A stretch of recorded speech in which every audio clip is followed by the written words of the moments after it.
the man that goes by the name of Hughes. Run if you can, run if you can. There's no escape at all. Call your friends, cause in the air. You've been beaten down by Mr. Hughes. Return from hell, Mr. Hughes. Hear the millennium bell, Mr. Hughes. Return from hell, Mr. Hughes. People, just like I told you, pork buckets, last time I was here is to get that gold around my waist. Anybody, if you got that gold, guess what? Total protection is coming after you.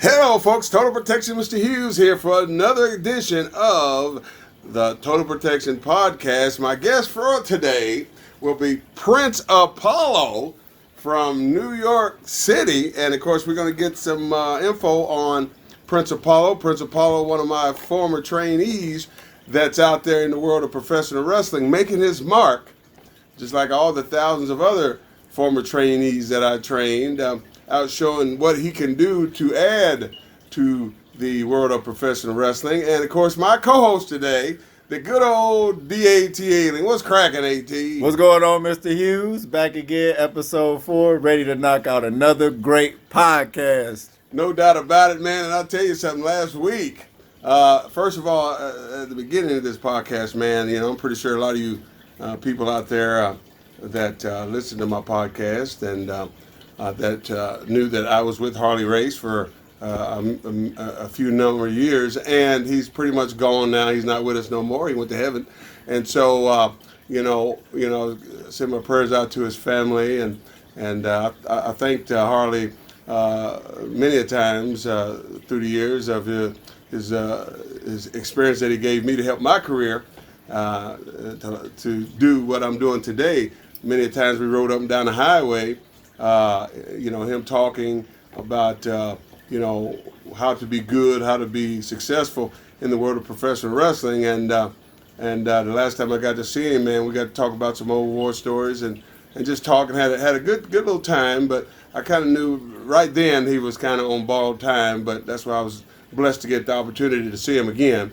And so with that said, I just wish his family the best and so forth and so on. And just ready to get into this podcast. Now, also, too, AT, towards the first ending of the segment of last week, we got into this subject about young guys doing things inappropriate in the wrestling ring. I'm not going to elaborate on it too long, but that's something that's real dear and near to my heart because, like myself and a lot of the other wrestlers before us, paved the way so we can do what we do.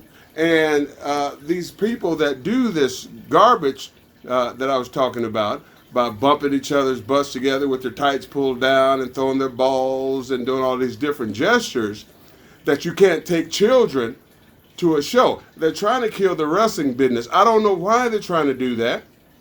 And, I just wish promoters wouldn't use them to try to, put that stuff over on other people. If you're a true, real wrestling fan and you know professional wrestling, why would you want to do that? Why would you want to bring that to your show? If you're a promoter, why would you let these freaking jabronis, that's what they are, do that on your show? It's going to kill your show, guys. And let me tell you something. If people don't stop doing this stuff, there is not going to be any professional wrestling for you young people, AT, and of course Prince Apollo, to have come see him. I mean, if you had children, would you bring your kids to watch that garbage, AT? I don't think so. All right, then. So with that said, we're going to get into our next subject of the Total Protection Podcast this time, and that is... We finna talk about the drama that I done ran into coming over here to your house right now. Well, he ran into a little flood. It's raining down here in Atlanta, Georgia, in the South It's tonight. not a little flood. was pouring down buckets, let's put it that way. He was trying to come in my mansion, and outside the street right there, it was kind of flooded. Kind of. And said, and his car kind of got bogged down because he's got this cheap car instead of like me, where I have this luxury vehicle that's pretty high off the ground, and you're not gonna get stuck as you coming in. So he was at my security gate trying to get in, and he was flooded at the street right there. And him and his brother had to push themselves in because we wanted to get this podcast out so people can hear Prince Apollo later about how he got started and what inspired him to be a professional wrestler. And so finally you got in, AT, you got all dried off, man. I'm literally sitting here in your front room in my drawers. Well, we don't want everybody to know what you're sitting in because, it ain't that kind of podcast. But business at hand here. On a serious note, the subject of today's podcast, folks, is tag teams. Now, I'm familiar with tag teams. I did a few. And of course, you did a few, AT. Yes. What up, Five? And so a lot of people don't understand how tag teams work. And as a trainer and a wrestler over 30 years, I have taught you guys how and explained to you what a tag team is. Now, with that said, before I go any further, AT, how do you see a tag team supposed to be? So a tag team match, if I'm correct, is supposed to be a tag team match. It's supposed to be two cohesive people working as one, going against another team that's going against two other cohesive people, going 2-on-2 instead of 1-on-1 at a time. You know what I'm saying? Right. And so folks, in tag teams, it's real important that if you're a young person listening to Mr. Hughes right now, and you don't understand how a tag team's supposed to work out or how it's supposed to be played, it's pretty simple, guys. I can remember different tag teams through the years that were really good, a combination, and one in particular that were really, really, really the best tag team I ever seen as a heel. And I'm going to tell you the best babyface tag team. The first one is the babyface tag team, which is Rock and Roll Express. Very, very talented tag team. Ricky Morton was the one that did, he was the one that took the beating. He was the one that sold. He was the one that had the sympathy from the people. And then when the time was right, he tagged in his partner, Robert Gibson, and Robert Gibson would come in and make the big time comeback, clean house. And then they do some double stuff. Now, I'm glad you brought this subject up with tag teams because there's a lot that I'd like to get out that the young people don't understand about professional wrestling and tag teams. And so we're gonna get right into that. All right. So now, as far as what I was saying about the babyface with Robert Gibson and Ricky Morton tag team, they were a great tag team, man. I mean, they do. Now in a tag, folks, that's why it's a tag. You have to do double things to a person.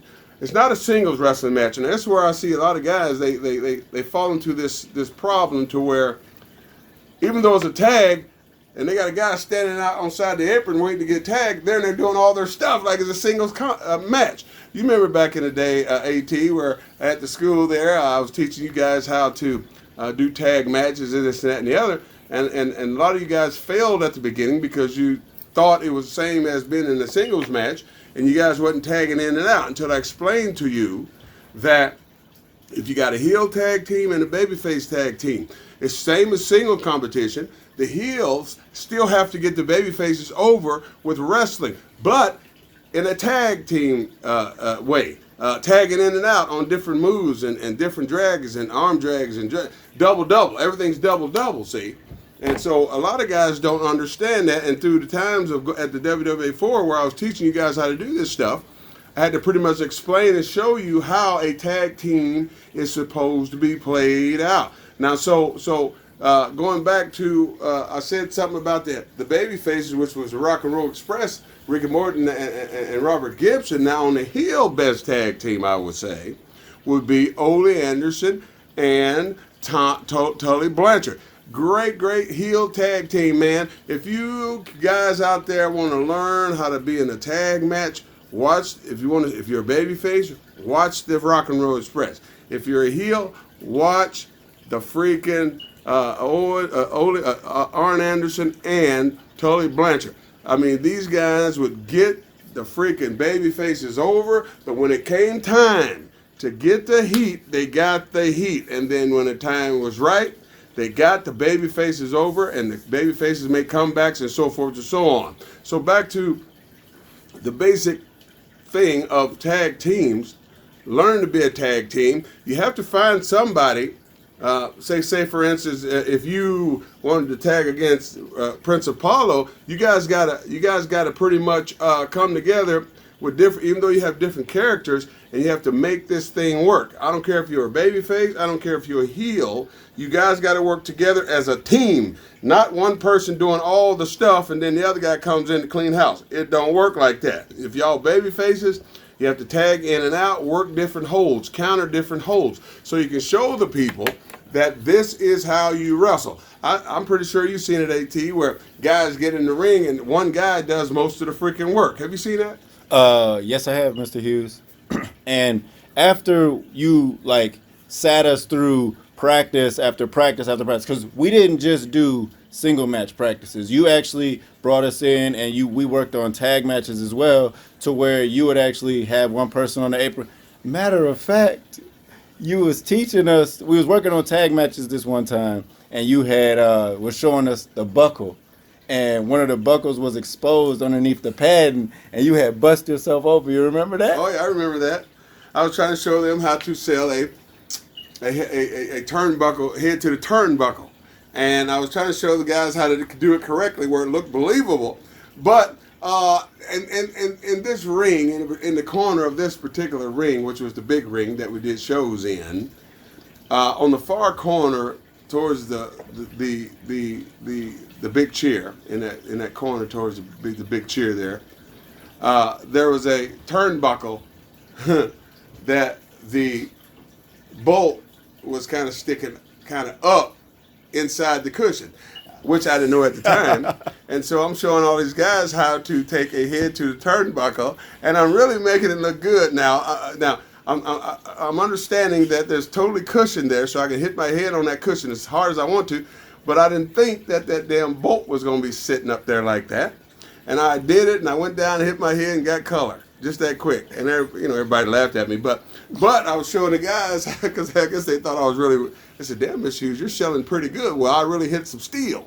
Okay? And so, and next thing you know, I got a little color, see? You was walking around with a Band-Aid on your forehead for weeks. But as I was saying, yeah, so we would go through weeks and weeks of training, because at one point in time, you took the tag belts away because the tag belts were not being represented correctly. Tag matches, you took those away because they weren't being represented correctly. The only way that we will earn the tag belts back and earn the tag matches back is if we did practice consistently and got us back out there. So again, going back through past podcasts, is people starting, promoters starting to focus on, backstage etiquette and in-ring etiquette. Do you think they need to start focusing on if a tag team's actually going out there and working the tag match properly? Of course. I mean, because I'm telling you, man, some promoters, man, they'll just to put guys on a show, they might be overbooked or something, okay? And so, since the guys drove up to the gig, they figure, all right, we'll put you on the show. You're going to be in the tag. Now, these guys probably never did a tag. They probably never have no experience doing a tag. So if you don't have no experience doing a tag, why would you put somebody in a match if they don't know what they're doing? It's going to stink up the freaking match, okay? If you're going to do a tag, man, okay, and say you go to a town, you get a booking, you go to a town, and you don't know who you're going to work until you get to the building. Most of the time, that's how it is with these indie shows. And you get there, and the promoter says, "Yo, you're not in the singles match. I'm gonna put you in the tag match with this green guy over here, and y'all gonna wrestle these other two green people." Boy, I tell you, that is I see it happen all the time. Now, those can become abortions, man. I mean, those can become garbage because who is going to be the pilot in this match? Who is going to lead the match and tell the story? A tag team story. And that's where experience comes in, AT. A lot of these young cats don't understand tag teams. They figure they put you with somebody and you do stuff. Some guys being there way too long. For example, I was getting into as far as what I showed y'all at WWE 4, so y'all could pick it up and learn it faster, is that like you said earlier, I had cut all the tag stuff off the show until you guys started doing what y'all was supposed to do, what I was trying to teach you. I was trying to help y'all learn. I wasn't punishing nobody, but my whole job was to train y'all how to do professional wrestling, from singles matches to tag team matches to battle royals to all the gimmick matches that y'all probably gonna end up doing along the way in your wrestling career, man. And that's what a teacher's supposed to do. A good trainer does that kind of stuff instead of showing you this, and that, and then saying, hey, you graduated, good luck, and got your money, and you go out there and you ain't freaking fitting in because you don't know what you're doing. What I showed y'all is to help y'all along the way. You can do a singles match if you want to. You can do a tag match if you want to. You can do a battle royal if you need to. You can do a triple threat if you need to. I can go on and on and on about all the knowledge that I passed down to you guys. So when you go do these shows, you understand what you're doing. And now with the tags, which is the subject of today's podcast, is that tags are real important. You had mentioned this to me last week at the conclusion, after we were off the air here, about what would our next subject be. And you said, hey, how about doing the tags, Mr. Hughes? I never hear people talking about tag teams. And so that's what got us here tonight. And so, we're going to go down the line of explaining to the people out there listening how and why you should do certain things in a tag. Now, AT, you tagged with overnight, so when you guys tagged at the WWE 4, when did it take? Let me explain this here. Let me get this right. When did you realize that you figured out what I've been trying to teach you as far as tag team?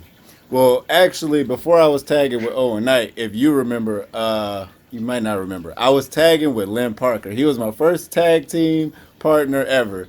I was just coming. I was brothers for a second. I was just coming off. Mama's baby, Papa's maybe. Oh my goodness! I was just coming off working Baron for the heavyweight title, and I was done working with him, so I wanted to try something different. So I went into a tag team match with, it was winning the tag team titles. We was just earning them back, and we was doing the March Madness, but it was with, Baron had put it together. It's when you had him, like, running the shows and stuff. Teaching him how to be a booker. Exactly. So he had put a bracket of tournaments together, and it was Axel, and I forgot who Axel's partner was, but it was me and Lynn Parker. And as we was out there, like, working together, yeah, that's about the time that I feel like I figured it out. Okay, so once you figured out how a tag is supposed to be, before you actually got taught how a tag is supposed to be played out, did you have in your mind, or did you think you knew how to do a tag? And then once I actually showed you how to do it, was it what you thought? Yeah, because it was actually when me and Lynn Parker first started tagging. Oh, it was when Chris Steele and his partner was going, your mom's favorite tag team. So right before they had came, it was me and Lynn Parker. We had just started, and we had actually, our tag match was so terrible. It was our fault that the tag titles got taken away and the tag matches got taken away. I remember that. Well, if you remember that, then you later on down the line, you got it together and you figured it out, and you said, well, Mr. Hughes ain't playing when it comes to what he's trying to teach us, man. And I believe if I wouldn't have did what I did as far as take the tag belts away so you guys can learn and get serious about learning how to do this stuff, because I'm going to tell you something, people. If you're a trainer out there and you really want your kids to make it in professional wrestling, what I'm talking about, you have to teach. Okay? You can't just assume that, hey, I'm going to get these people to come to this school and I'm going to make a whole ton of money off these people without thinking about their future. When any person, any young person, like you young gentlemen, came to WWA4 to seek some training from Mr. Hughes, I'm sure that y'all was thinking about, man, if this guy teach me, can I make it to the big time? And I'm sure every person that decides to be a professional wrestler, okay, his whole objective is, I want to go to the WWE. I want to go to whoever that's out there, the big time, so I can buy me a big old house and buy a freaking little poodle. You know what I'm saying? but the whole thing is, man, is the teaching, the learning, and the knowledge, man. And with tag teams, like I said a few other times on the previous podcast, that wrestling is pretty simple if you get it understood to you and get shown to you how it works. For example, like I said, a singles match, the whole objective is the heel's job is to get the babyface over with wrestling. Wrestling holds, okay? Counter things. The heel might initiate a hold, but the babyface always comes on top with a counter, and he comes on top on the hold, okay? Now, the same thing with a tag team, AT. You got 4 people and a referee in this match. There's only going to be 2 at a time, okay? A person's on the apron, you got one guy in the middle. Who's going to start off the freaking match? Most of the time, in a tag team, it's going to be the person that, say for example, on the babyface side, it's going to be the person that wrestles better. That's the smart way to start out a tag team on the babyface side. The guy that wrestles better, he'll start out first. On the heel side, the guy that wrestles better will start on the heel side. Now, the job for the heels is same as a singles match, is to get the baby faces over with wrestling as a tag. Okay? It's the same method. It's just you're in the tag now. So everything is double. So say for instance, AT, if you and Prince Apollo were a tag, and myself and Owen Knight was a tag, we're the heels, because I'm always a heel. Now, being that I trust Owen Knight and I understand he's a great wrestler, I would let him start out the party with either you or Prince Apollo. Okay? Now, he already understands that his job is to get y'all over at the beginning. I'd say for about the first 5 minutes of the match. He's got to get y'all over with the wrestling to establish that you guys are the good guys, that you guys wrestle way better than the heels. Why? Because when the time is right, it's the same as a singles match, people. You have to resort to cheating, because if you don't do it like that, the fans are not going to respond to the baby faces when it's time for them to make their little comeback. And so I see it all the time, AT, where young guys, they get in the ring forgetting about that it's a tag, and they get in this mode of, I'm going to get all my stuff in. And then they'll finally tag the guy in, and the match ain't going nowhere, and the people are sitting there like they're in the freaking mausoleum. Now, do you see that? You understand what I'm talking about? Yes, I do. Because, to be honest with you, out of all of wrestling, like, tag teaming is one of my favorites. Even though I mostly do singles, tag teams is, like, really one of my favorites. My first wrestling match that I ever seen was actually a tag team match on SmackDown. And so can we talk about a little bit more, like, when you were talking about the shine for the baby faces? So, for example, that you always used to give us is, say, you take an arm drag, like the heel takes the arm drag, and they go into the corner of the baby face, and they tag out real quick. The other person comes in, turns around, right into another arm drag. Mm-hmm. So it'll be like the transitioning of the baby face is not only wrestling one person, he's wrestling 2 people. So if he has to out-wrestle one wrestler, he has to also wrestle the other wrestler, right? Right. And see, here's the thing. When you say the guy tags in, and see, the business is already exposed, folks. So whatever are we talking about, everybody already knows. But being as a podcast and people talk, we're telling you how a tag works. so you can understand when you go do shows what's going on, okay? Nothing's fake about professional wrestling. I don't know why people even use that stinking word, but wrestling is not fake, people, because I'm gonna tell you something, then I'm gonna get to your question, AT. When people say, hey man, is wrestling fake? Why would you say such a foolish thing? If you actually went to a training facility and you see what these young people do as far as getting themselves together, getting their bodies together so they can compete on a weekly basis or a nightly basis, whatever company they're with, determines on how much wrestling they're going to do in a week's time or a month's time, okay? And so, the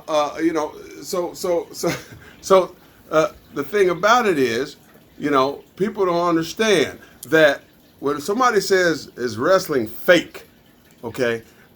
Wrestling is not fake. You ask some of these young kids today that are wrestling, traveling, that even the beginners that started, I promise you, they'll say, I was sore for a week. My back was sore for a freaking week from hitting the freaking ropes. You guys can remember when you started.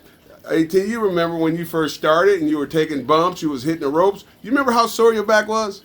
Yes, I do. You remember how sore your body was? Yes, I do. After you started taking bumps? Yeah. Well, the reason why your body was sore is because your body was not used to all that trauma yet. And once you went through it a little bit and your body got used to the trauma and the pain subsided, you was real good now. So now you're ready to take bumps. Because I'm telling you, guys, that, when they first started, they were afraid to take bumps because they were hurting all the time. And we had this big old blue cushion bag. You remember that big blue cushion bag we had at WWA4? Yep. For the guys that were scared to take bumps or they were sore. I would tell the guys, kayfabe the big blue bag and go ahead and take your bumps because eventually the pain is going to pass. And some guys would be like, go to the emergency room, people. Some people would go to the emergency room after practice and spend $1,000 for the same thing. If they ask me, I can tell them how to fix themselves, but they want to go to the emergency room and go see a doctor, pay $1,000 to tell them the same bloody thing that I would tell them. Sit in the freaking hot tub, have your wife give you a massage or your girlfriend give you a massage or walk on your back. Do something like that instead of going down to the emergency room and paying $1,000 and you're not going to pay. It's going to go on your credit. Your credit going to get bad. Okay? And so, I'm sorry I got off track, but I just had to throw that in there, AT. It's just, I get tired of people saying that wrestling's fake and wrestling is not fake, period. So we was talking about, I asked you to go more in depth on, the shine of the match. Okay, so what we're doing with this podcast, okay? You used to be a great trainer. You're still a great trainer, okay? But you don't actually physically do it anymore.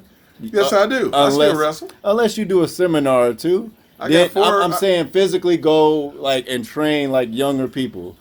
But what I'm saying is, so now you're just doing it audio with the audio. Yeah. Right? Yeah, and so let me get back to what I was talking about because I got off track for a second as far as the fake thing. I do that. This is my podcast. That's why I'm Total Protectionist Hughes. I can say what I want. And that's why I'm here to co-host and drive you back to what you was talking about. And so now back to, you're talking about, when, say, for instance, Babyface is in the ring, you're in the tag, and the heel wants to go in and get his partner some stuff, right? So the heel, as he's walking towards the corner, he's going to tell, as he's getting ready to tag his buddy, he's going to say, watch the arm drag. And what that does, people, say, for example, if the baby faces are already working the arm, because usually the heel says, okay, we're going to work the arm tonight. He'd probably say that. All right, we're going to work the arm tonight. So he might lock up with the guy. He might initiate a wrist lock, but he give the guy the office. Some people don't understand what the office is, folks. I'm going to say some terminologies here in wrestling that a lot of young people don't understand because they never got trained by someone that's been, you might say, from the old school of professional wrestling. So you might hear some terminology that you might not understand. Like I said, office or maybe kayfabe that you probably never heard about that, and you might have got trained by some jabroni that never had no experience in wrestling and called himself a trainer. We got people like that out there. And so back to business at hand, man. That guy when he comes over, like I said, he's going to have the guy say, watch the arm drag. But when that guy comes in, his partner comes in, right away he's going to do that run at the guy, like he's running to throw a punch, and the guy's going to turn it into an arm drag.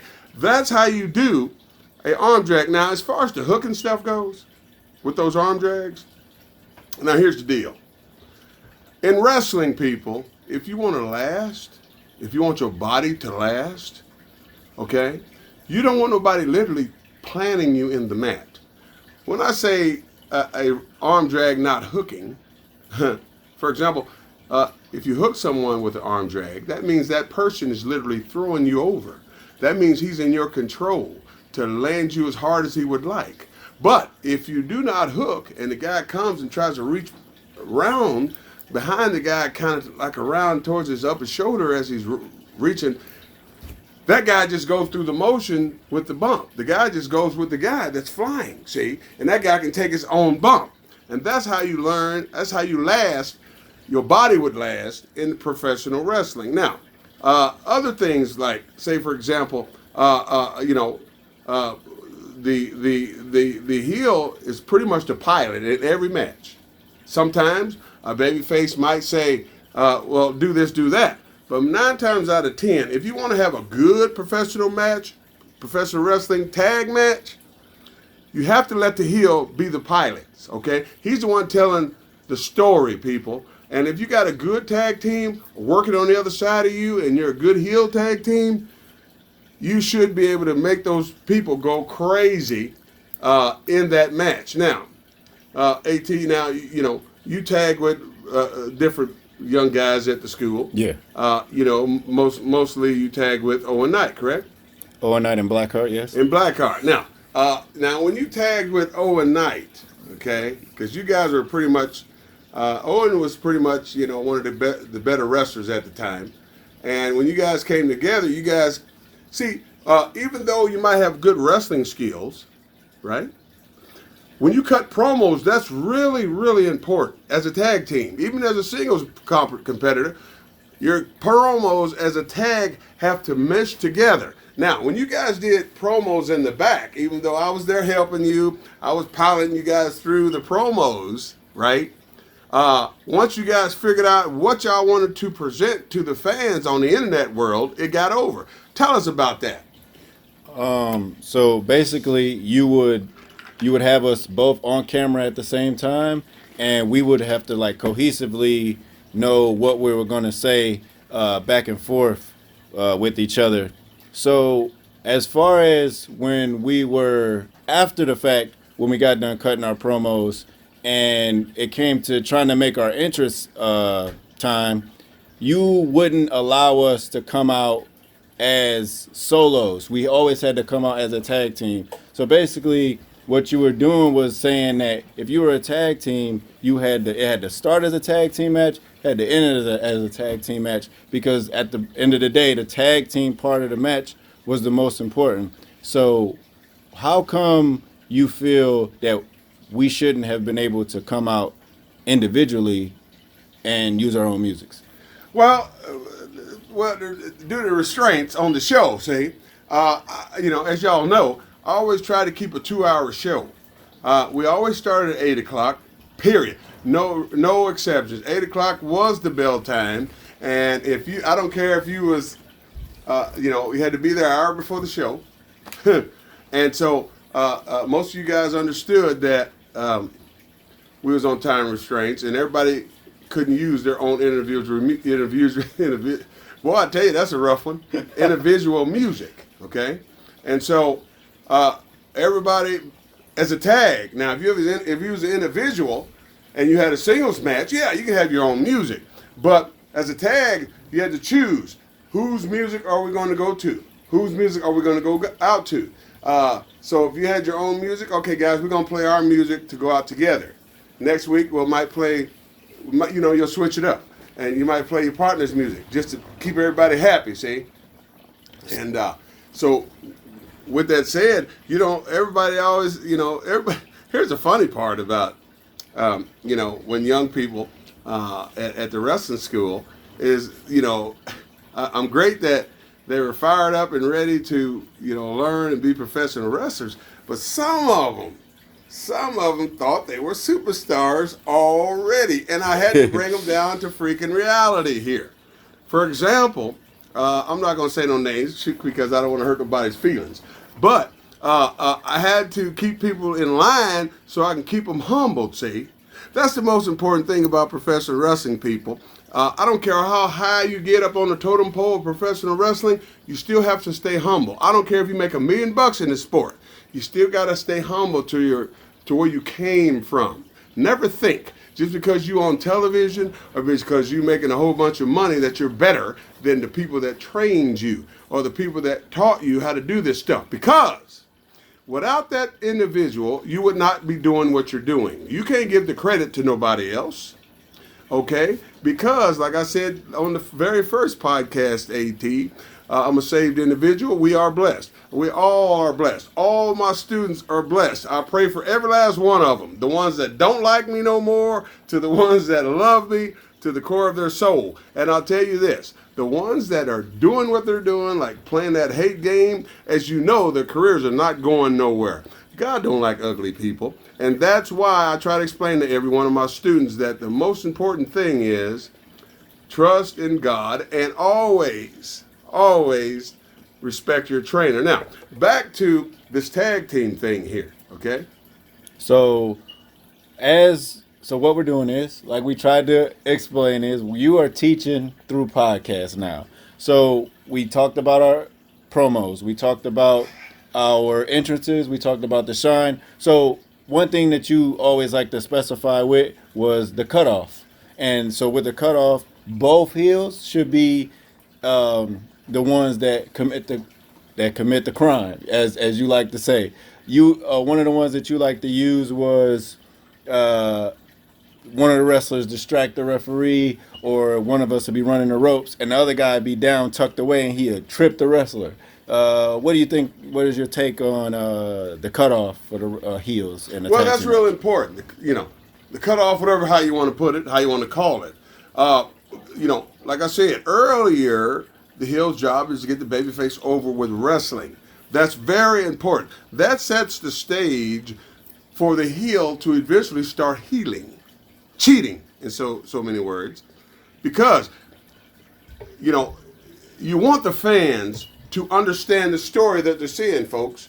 And a lot of times people that don't understand the psychology of a tag team match, they don't understand how to do it, okay? That's what this podcast today is about. Understanding a tag team and what do you have to do to get people to say something. This, like I told y'all, training y'all, man, the whole objective when y'all go out to the ring to perform is to make the people say something. What I mean by that? Well, to make the people either cheer or boo. That's the whole objective here. You can't go to a ring, I don't care if you're in a singles match or a tag, and not make the people say something. The heel's job is to listen to the freaking crowd, how they respond to him when he walks out to the freaking ring. Some people just run out to the ring, don't acknowledge the fans? No, that's not what I'm saying. When they walk to the ring, they don't, like myself, I go out, I methodically walk out to the ring so people can absorb the character, see? A lot of people run out to the ring, the fans can't absorb, what are they? What are you? What kind of character are you? Because if you're a heel and you run to the ring, they go, oh, he must be a babyface, right? And so the fans are sitting there going, okay, how do I respond to this guy? Should I boo or cheer him? I don't know. And that's where guys get in trouble, see? As a babyfaces run, they go around slapping each other, the fans' hands and kissing babies and things like that, establishing that they're a good guy now, right? And so, when and then when they get in the ring, they have to establish who's the good guy, who's the bad guy. The heel said, hey, look, I'm gonna show these people that I'm the prick here. All right, you might lock up and push the babyface down, and you get a little arrogant there, and the fans are, you're establishing that, hey, I'm the prick right here. Push the babyface down. And the fans are going, oh, he must be the mean guy, the bad guy. And they'll say, oh, boo, boo, boo. and then the heel will tell the babyface to do something to pop those people, so he can say, all right, I got him where I want him now. So now we can continue this match, right? So that's perfect in the transition of the next thing that I was going to ask you is I got both stories basically. A lot of people say that whoever's the most popular, in air quotations, who's the most popular on the tag team should be the one taking heat. But then some people tell me the person who's most popular should get the hot tag. So in your opinion, how does that go? Which line should I walk closer towards? Well, like I said earlier, that okay, in the tag, you want to start the babyface. The babyface that does the mediocre wrestling, he'll start out first, and then of course on the heel side, the heel that's a heel anybody can start as a heel, but the babyface that's a little different, okay. But everything starts out the heel initiating things to establish. Okay, we're gonna start out with some wrestling. The heel might initiate the wrestling, but he'll eventually let that babyface counter. See. So the fans can see that this babyface appears to be the better wrestler, you see. And that's the key right there. If you don't understand professional wrestling, folks, and you're a wrestler, if you don't understand how it works as a singles match or a tag, it's all the same. It's just with a tag, it's 4 of you instead of 2 of you, okay? You wrestle the same, but like I said, you will tag in and out. As a baby and as a heel team, you will tag in and out. Now, the baby faces will tag in and out first, pretty much on a regular basis. Just establish their moves. They'll do double stuff. What I mean by double stuff, they'll do double, clotheslines, double drop kicks, double back elbows, double. Okay, that's what a tag is. Not single stuff. Like some guys get in the ring and do all their stuff like they're in a singles match. That's the most boringest stuff you ever want to see, man. When you got a guy in the ring doing that garbage, and they're in there, and it's supposed to be a tag. You know what I'm saying? Yeah. So basically, I'm gonna ask you this again. Do you think the person that is the more important person that's in the tag team, the most popular person in the tag team, and I don't care what you say, there's always one. Yeah. Okay. Should he be the one getting beat down to get the sympathy from the fans, or should he be the one that's standing on the apron that the fans are ready to see him get in the ring instead of the person that's getting beat down? Well, see, that can go both ways, okay? That can go both ways. Like I say, for example, like the Rock and Roll Express, for example, okay?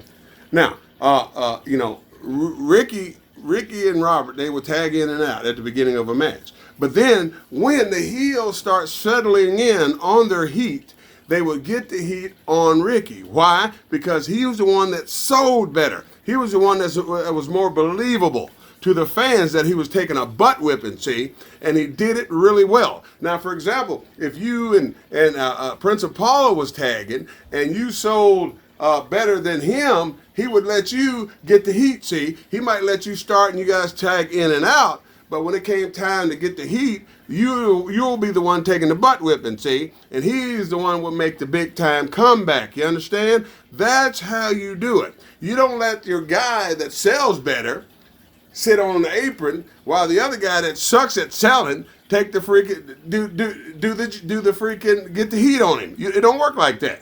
And I see it happening all the time where guys, this guy might sell better than this guy.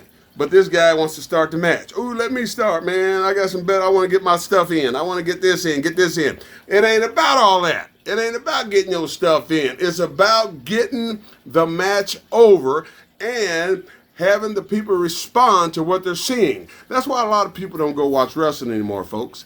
It's because these young people don't understand psychology. They don't understand. When you get in a tag team match and you got heels versus baby faces, you got to show good versus evil. It's like I said, it's like in a singles match, AT, that these cats, if they've never been taught this, they don't know how to do it.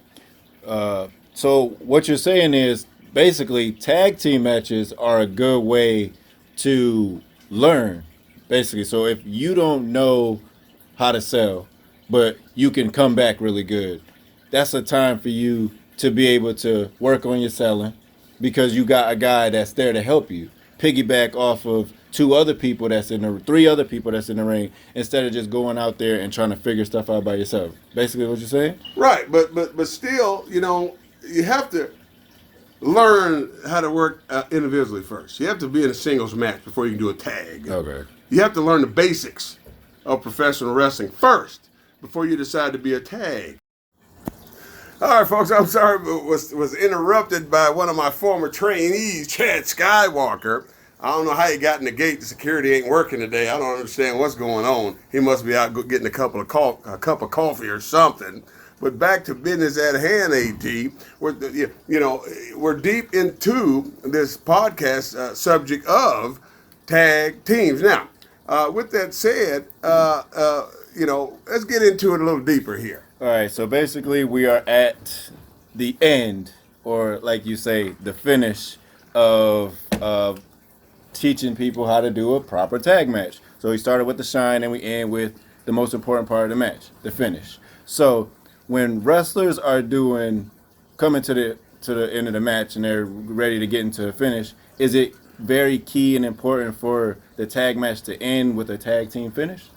Of course, now if it's a tag team a match, of course you got to do a tag team finish. But the most important thing in that finish is how, leading up to the finish, did the tag teams involved tell a good story to where the people are understand what they're seeing and what they saw, and when the finish happens, do the people understand the story? That's the most important thing, folks, about professional wrestling matches pertaining to a singles match and a tag match.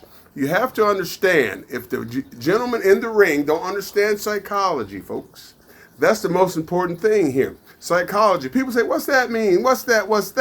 Well, if you're a professional wrestler out there, a young professional wrestler, and someone haven't explained to you what psychology is in professional wrestling, you got taught, you got robbed. Let's put it that way. Because when you have to go to see other people, if you went to a place and you suppose this particular school you went to is supposed to give you the total training to become a professional wrestler, and you have to go seek other training from other individuals, you got robbed.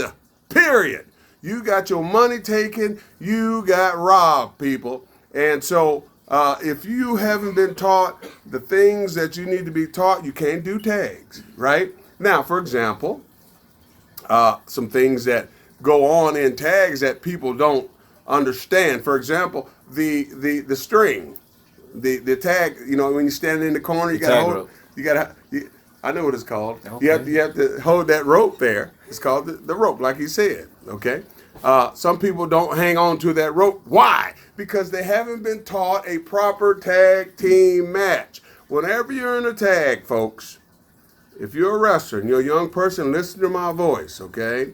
If you're in a tag and they don't have those tag ropes, they don't understand wrestling yet, okay? I don't care if you got to find your piece of string and put on neutral corners. That's what you're going to have to do. Now, at the WWA 4 while I trained, the owner, Frank, made sure, I told him, please make sure you put a string on each corner, the opposite corners, because I'm teaching these kids how to do tag matches as well. We're going to be doing tag matches, and I want them to understand when they leave this schoolhouse, they know how to do a singles match and they know how to do a tag match, okay? Now, each time that the heel is on that opposite side of the baby face, both individuals have to hang on to that rope. The reason why they hang on to that rope is they only can reach as far as they can reach from that rope. That's why they put it there, to show the people that there are rules in tag team wrestling. That's right, Mr. Hughes. So that's a basic tag team match you've learned. If you go back through the podcast and go step by step and try those things that you've taught them basically in this podcast, they will learn how to do good tag team matches. Now, Mr. Hughes, I got to do it to you now. I got to get your blood boiling. I got to go on the opposite side of the fence, okay? Just like last week, we got you very passionate. This might not get you as passionate, but what do you think about lucha tag matches? Well, here's the thing, man. Lucha is a little different than what we do. Okay, that lucha has been around a long time. Those guys do a little bit. Well, I say a little bit, a lot different than just the regular wrestling that over here in the states that we do. Now, over in Mexico, they do all that grabbing and throwing and flipping and flopping and all that, which I'm not entertained by that particular kind of wrestling. Okay, now. I was really, I respect him, don't get me wrong. I'd let some of the guys come to the school. I used to let guys come to the school and train at the WWA for it. They would work on their stuff. Some of my guys would get in the ring. You got in there with them a few times, AT, and you just wanted to learn. You just wanted to learn a little bit of lucha, so just in case that if you got a booking and you were working with a guy with a mask on or a lucha guy, that you knew how to wrestle him, that's why I let those guys come in and let you guys get in the ring with them, because I knew one day you might get a call from a lucha promoter, and once you understood how to do the lucha stuff, you fit right in. That's why they use a lot of you guys on those shows. And so, with that said, I don't have nothing bad to say about the lucha people. It's just that's not my particular style of professional wrestling. Okay? I mean, those guys make their living that way. God bless them. Let them do what they do. But that other thing we talked about last week and in the beginning of the podcast with that stuff of the bumping the butts and the throwing the balls and the swinging and all that garbage, we don't call that wrestling. I don't call that wrestling. That's why we're not even going to give them no more freaking publicity on that one right there. Right. So for those who don't know what a lucha tag match is, it basically throws everything that you just explained out the window. You don't have to hold the tag rope. You don't even have to tag. Once somebody rolls out of the ring, that's basically fair game for the next person to get in the ring. Totally confusing. Exactly. To me. So I can't watch it. So with that being said, how would you go about teaching something like that? Well, first of all, I wouldn't teach nothing like that because I don't have no experience in lucha. My experience is in old school professional wrestling. That's what I teach. And I'm not going to resort to other stuff just because it might be a hot topic at the particular time. Okay? My whole objective is teaching young people that are inspired to be professional wrestlers, become professional wrestlers, and learn how to make a living at this stuff. Not just to get your money from you, not just to, extort you. I'm not trying to do all that. My whole objective is to see how many young men and women that I can watch on my big 75-inch television walk down the aisle of WWE, NXT, Ring of Honor, Lucha Underground, AWE, whatever you call that company, all the other companies, Impact, all those companies, people that I mentioned, okay? All those companies that I mentioned, I have students that work for all those companies, period, okay? So when I say you have to find a good teacher, these guys and gals found the right teacher. That's why they're in those particular companies, because they're good professional wrestlers. I forgot to mention Ring of Honor. Jonathan Gresham, great talent, like I said last time, AT. Got the gig as the one of the dojo trainers. Talked to him today, by the way, and he's excited about teaching people the old school style of professional wrestling. I'm glad they hired him. They saw something in the guy, man, and they got a best hire, no doubt about it. Exactly, Hughes. And like I said, my very first introduction into wrestling was tag teams. Okay. And my favorite match is actually a tag team match. It was the triple threat ladder match at WrestleMania. That's my favorite tag team match. So, yeah, tag team match is near and dear to my heart.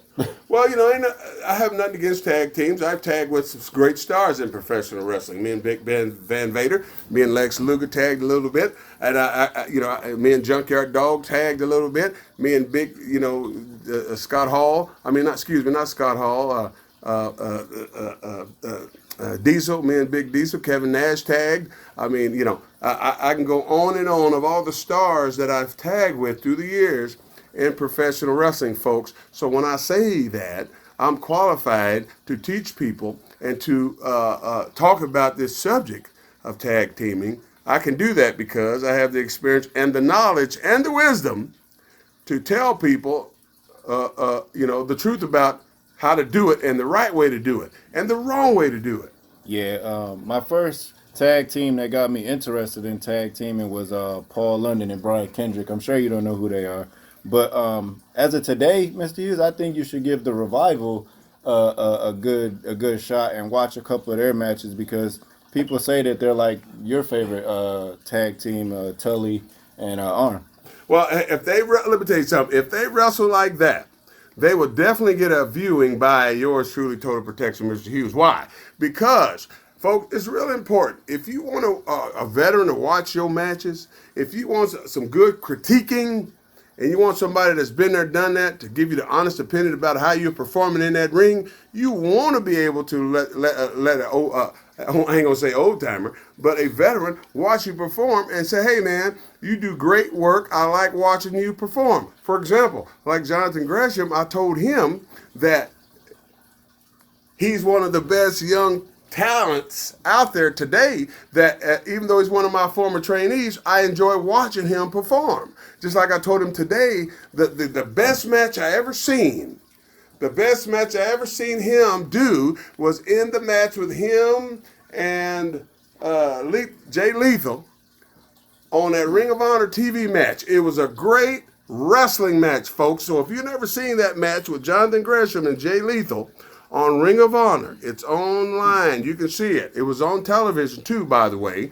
But that match was a good old school professional wrestling match with a lot of wrestling, with a lot of psychology. So if you young people out there that don't understand psychology, watch that match. Learn something. You want to be good? You got to watch people that's good. You can't watch people that don't know what they're doing because you're not going to learn anything. So with that said, Mr. Hughes, last week before we was about to end, well, after we ended the podcast with Owen Knight, which is up online, they can go and watch that. Also, SP the Ghost, that one's up. And then if they want to learn more about Mr. Hughes, that was about the first podcast. But we were sitting there and we was thinking, like, what are we going to talk about? What's going to be the first hour? And you was so stressed out. You didn't know what you was going to do. So then once you called me and was like, hey, I'm going to have Prince Apollo on. And I know that Prince Apollo during the WWA 4 times, he was very into tag team wrestling. Like most of his career, he was a tag team person. So I was like, hey, why we don't do tag teams? So that's why we. And we finally got it in. I mean, you know, it's great to have a co-host, folks. It's good to have two minds working. That way you can come up with some good subjects. I don't ask people online what they want to hear. I put out what I think should be put out, period. And what people don't talk about. You know, I'm not the type of, this is not the type of podcast where we just talk about wrestling stories. I don't like that. That's boring. I mean, I'm not knocking anybody. Please don't get this wrong. But, you know, I like to showcase my students, to let you people see how good, how talented, where these people came from, where was the genesis of their career started at. That's how I want to do my podcast, because I want to see. Like, for example, I'm going to have Heath Slater on here one day. I'm going to have Apollo Crews on here one day. I'm going to have Jonathan Gresham on here one day. The list goes on and on and on, folks, of great talent that I'm going to showcase on the Total Protection Mr. Hughes podcast here. And so you people can get a little taste of how it is to start as a professional wrestler. And I think we've started with the shine. We went through the cutoffs, what to do as a babyface, what to do as a heel. I think we've covered pretty much everything, Hughes. I think it's about time to bring the Prince in. Well, before we bring the Prince in, I'm going to elaborate one more time, just real quickly, on tag, okay? How do you do a tag? What's the most important thing of a tag match, okay? The most important thing, folks, just like I stated early on down the line, it's like a singles match. It's the same thing. It's just a tag. The whole objective is the heels get the baby faces over with wrestling first, in a tag sense. Okay, double, double, double. Everything's double, folks. You're not a singles wrestler in a tag, so everything has to be doubled up. You might tag the guy in, your baby face comes in, you might do a double Irish whip, do a double drop kick, do an Irish whip, double clothesline. All this is double, double, double. Shoot the guy in, double hip toss. The freaking heel powders out. His buddy taps him on the back, they hugging, you okay, you okay? Then they figure it out. What they're showing the people is, the heels wise, They're showing the people how can they plot to get some heat on these baby faces. So when the time is right, they get their heat. They get their heat. And of course, with that said, folks, and without further ado, our next segment is going to start with no other than Prince Apollo. All right, folks, Total Protection, Mr. Hughes back with you. Our second half of the podcast, always bring in one of my former trainees. Last couple of weeks, we had SP the Ghost. Last week, we had Owen Knight. And tonight, folks, we got the Prince himself, Prince Apollo. Prince, welcome to Total Protection Podcast, man, and we're going to go down the line and figure out where you came from, how you got started, the whole ball of wax. What's cracking, man? I'm much glad to be here, Mr. Hughes. I'm glad you invited me on. Of course, I got some stories, everybody does. How I got in the professional wrestling, how I started, how I even came up with the name at the very last second, right before I walked through the curtain. So I'm looking forward to getting into it. Right on. And so let's get to the genesis of this baby here. Let's get to the very first part of when you decided you wanted to be a professional wrestler. Like I ask the guys all the time, like I said for myself, who inspired me was Harley Race, Lord rest his soul, and Rufus R. Jones, Lord rest his soul. These are the gentlemen that inspired me to be a professional wrestler. I watched the match and I was like, man, I would love to do that. Who did you watch and where it all started for you? Oh, well, it was way back. I'm from Rochester, New York, so I was watching TNT, of course, WCW, and the first thing, my earliest wrestling memories, I've seen Jericho walking through DC with his "I'm a conspiracy victim" sign. And ever since then, I've been hooked on wrestling. I've seen his first match. I've seen a match with him versus, I used to see him wrestle Malenko all the time, Guerrero. So I fell in love with the cruiserweights, and I knew I wasn't, I was only a kid, but I didn't see myself growing to a big guy. And for me, seeing those guys who were like 5'11", instead of these big old giants, because you was one of the giants that used to wrestle in WCW and in WWE. That gave me hope. Like, okay, these guys who aren't that big, they still getting over. They doing their thing. They beating guys. So I figured, hey, I want to do that. I fell in love right then and there. But it first started with WCW and Chris Jericho. So with that said, okay, so being that you grew up in, you say New York, correct? Yeah. What was it like in New York? Because I've been in New York a million times, and I worked in the Garden, Madison Square Garden. Being you coming from New York, where did you go as far as trying to find, when you decided now to be a professional wrestler, what avenue did you take to find me, yours truly, Total Protection, Mr. Hughes? Well, I was in college at the time. I was running track. Of course, I was in college and high school. I was a national ranked athlete, jumped 24 feet, long jump. But like I played football, was really good at that. I was raw talent. I was good at everything I do, but I was like, I didn't really like it. I was like, I really found myself only doing it because I was good at it. And we got to travel and, everything that go with the perks of traveling and leaving school, getting out of school early and whatnot, because I was a big jock in high school. So when I was in college, I was sitting there thinking, man, what do I really want to do? I was like, what really brought me joy? And the first thing that popped in mind was wrestling. I was always happy when I was watching wrestling. So I took one of those, I filled out my FAFSA, took one of those refund checks, and the rest was history. So I figured, hey, the check for school, I go to wrestling school, so that's how I started making my way down Georgia. I moved to Atlanta just to be a wrestler. Well, I tell you, that's a heck of a story, a heck of a beginning. So what particular wrestler that you would watch that said, man, that, like I asked everyone, like I told people what gave me the wrestling bug. What wrestler did you watch that made you get bit by that wrestling bug? That's what I want to know. Okay, so like I said, I used to watch WCW first. I really wasn't aware of WWE. So, but of course, in my hometown, TNT and USA was back to back. The TNT was 33, USA was 32. And one day, I guess my hand slipped and I clicked down and I saw Monday Night Raw and I saw The Rock and Austin and Triple H going at it, and I never turned the channel back. So Gotcha. I was a WWE guy from here on out, and The Rock and his promos and his charisma and Austin and Triple H as a heel, that's what really got me hooked, man, because they really had some great stories going on back then. Well, that's a great story. I mean, that's a great start, no doubt about it. So how did you? So when you decided, even though you got bit by those guys, when did you actually started inquiring about which school that you were going to try to go to? Once you made your mind up now to be a professional wrestler, when did that click? When did you actually say professional wrestling is what I want to do for a career? When did that click? That's what I want to know. It was my sophomore year in college. I got on Google and I literally in the Google bar typed top wrestling schools in the country. And A4 kept popping up.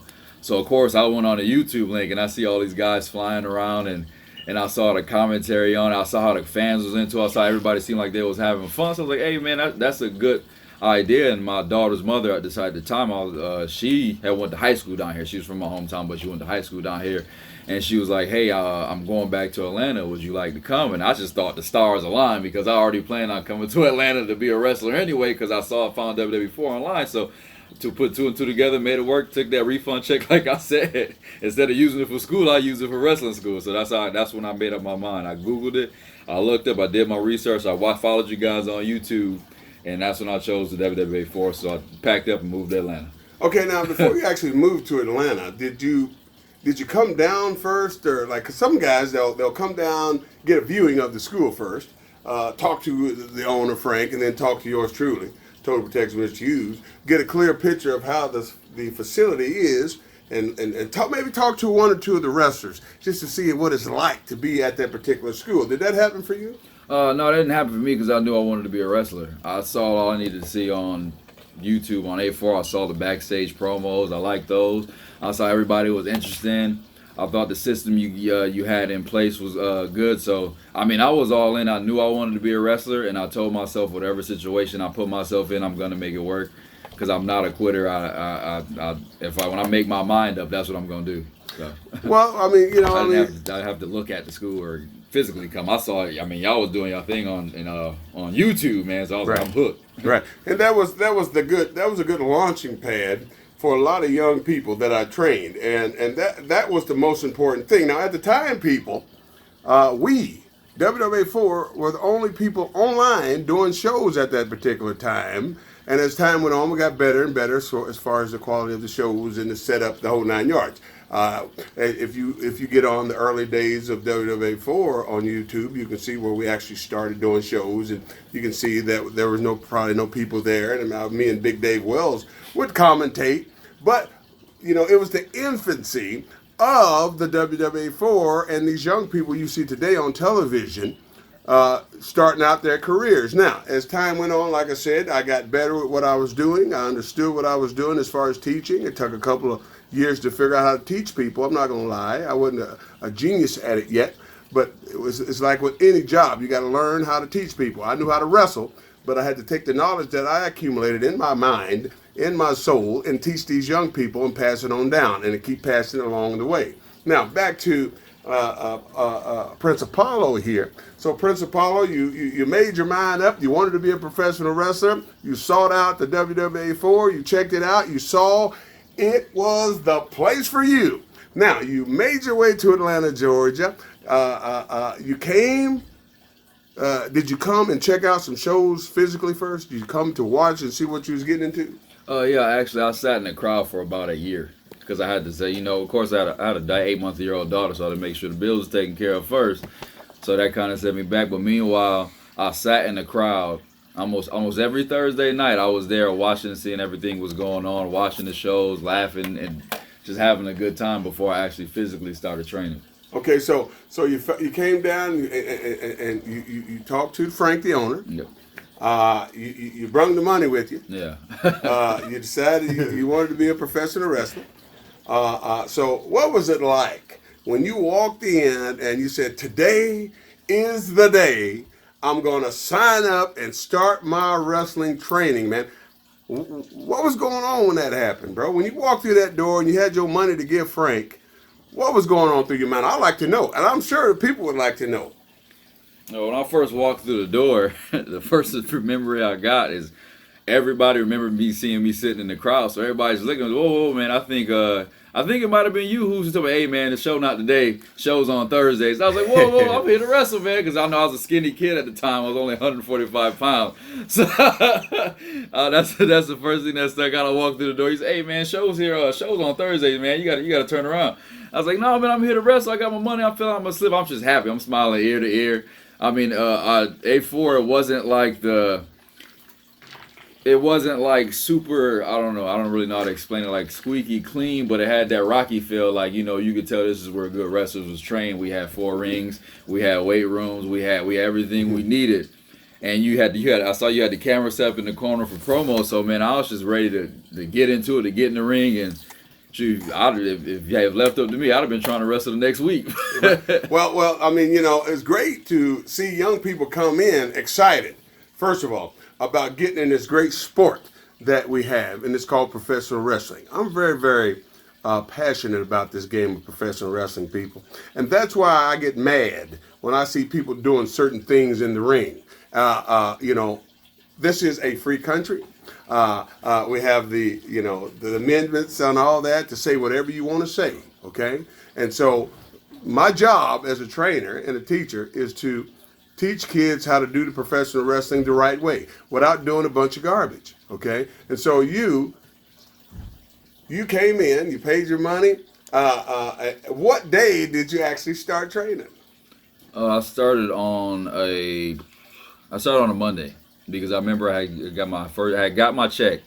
Because I was waiting on this one check so I could just I literally took it from me and gave it straight to Frank. Like I hit the car, wasn't waiting. I think I went to the Walmart and I bought some shorts and some wrestling shoes, and I came the same day. I'll tell you, that's pretty exciting though to hear that particular story there. So earlier in the podcast, we talked about people joining in and taking their first bumps and how it felt. How did you feel like finally getting to hit the ropes, getting to take your first bumps and stuff like that? When I first hit the ropes, I remember right underneath my shoulder, it like welted up. And at first I was like, oh man, hitting the ropes this is going to be easy. I got this. And I remember the first couple times I was like, man, this hurt. I was like, wait a minute. And I actually was like, am I doing this? I said, yeah, you doing it, ready to go away, don't worry about it. I remember taking my first bump. Taking your first bump in professional wrestling is the most nerve-wracking thing because we're naturally taught to stay on our feet. So we have to train ourselves to throw ourselves to the mat. Now that first bump, I hit my head a couple times, but me hitting my head is what taught me how to bump the right way and taught me how to tuck my chin. So when you started your training, okay, now earlier in the podcast, I had got into a subject about the fake, that word fake, right? Yeah. Now here's a prime example to tell the people that when you started before you started in your mind, did you think like that? Did you say, is wrestling a work or is wrestling real? Did that ever occur in your mind? No, because I always believed it was real because I was a great fan of it, and I seen these guys getting beat up, these injuries. You got broken necks, you got guys bleeding bad knees and bad hips and everything. And I used to hear all these stories, so of course, I knew it was something I would have to get prepared for mentally and physically. One thing that I had a problem with early was like taking a bump and keeping my feet up. That was like my big problem. Like Hughes would always chew me out and tell me, "You're gonna break your ankle, man," because I used to train in Chucks. So I guess it's a good thing that you brought your wrestling shoes first. Well, I'll tell you, you were just like myself. Before I even got into business, I had purchased my gear. I hadn't had a trainer yet. I haven't talked to nobody yet. I was still in college, my junior year in college. I knew I wanted to be a professional wrestler, see? And I knew this is what my career was going to be. So, once I got some money, I went on. They didn't have no internet back then. So I found a number, called it. It was called K&H Wrestling. I called, got my boots, got my tights, and that's how it started for me. Now, you came to the school, you paid your money, you got some training started, your backs and everything. We was getting to the subject about that fake thing we was talking about, right? So once you started training and taking the bumps, hitting the ropes, learning everything, Did that word fake ever come into your mind? Because I'm sure, like you said when you was hitting the ropes, you was feeling a little pain, a little achy here and there from taking the bumps, hitting the ropes, things like that. Did that word ever come back to your mind? That fake word? Absolutely not. I mean, I knew it wasn't fake. A lot of the guys I started with didn't make it past the first week. I remember we had one guy couldn't take a bump. He wouldn't. I mean, he was in tears. He couldn't take a bump. So that's when it set my mind. I was like, okay, if I'm gonna do this, I gotta be good at it. I gotta go 110% because, like, wrestling's really wasn't for everybody, man. It take a special kind of person, a real love for the business to get into wrestling and to want to take that kind of punishment, because it is a lot of punishment when you're training. But man, I was having so much fun, I just didn't care. Well, see, folks. Now, with that said, now we can get to a little further down and say, listen, wrestling is not fake, people. So if people try to use that word and say, oh, wrestling fake and this, that, and the other, well, you don't know until you try it, folks. You don't know how real wrestling is until you get in there physically and do it. Now, after you got trained and, I was taking you through all different things. On Wednesday, we would do promos and things like that. Now, we're going to get to the promos right now before we go somewhere else. Now, every Wednesday, I had a camera set up in the ring. I had a TV plugged in with a recorder plugged to that, so the guys could watch their promos. So I can sit there with them and point out the do's and don'ts of doing a promo. Now, when we got to Apollo, you being from New York, I think your normal language was cussing, and you would start out cutting a promo and you cuss right away, and I said, whoa, stop. Okay, there's no cussing here in these promos. You have to learn how to talk without cussing. You got to, because you can't go on a lot of these other shows and say cuss words, because people are not going to put up with that, right? So I had to teach you how to cut promos. Now, explain to me, was it hard for you to do the promos, even though you were used to talking on the street lane? Tell us about it. When I first started, the first promo I ever cut, I did curse. It was really embarrassing because I had that heavy New York accent at the time. So what I did is I took your advice. I just went home and started practicing the mirror. But at first it was real hard because I had to lose the accent because everybody didn't understand that. And I figured if I wanted to market myself, I had to get good at talking to people. So I had to straighten up my accent and take all that hood stuff out and take everything out and be as professional as I could be. So I would practice in the mirror every night. I would watch old film of all the good guys who cut promos. I'm talking about old school, new school, attitude era. Anybody who cut a good promo, I would watch, and I would try to pick different things from them and try to, mesh it all together and make it into me. But yeah, man, it was really hard at first to cut a good promo. Well, I'll tell you something, folks. That's a prime example of what I'm trying to get across here to young people today. You notice he said he went home and he practiced in front of a mirror. Okay? Some people need to do things like that to build up the confidence level.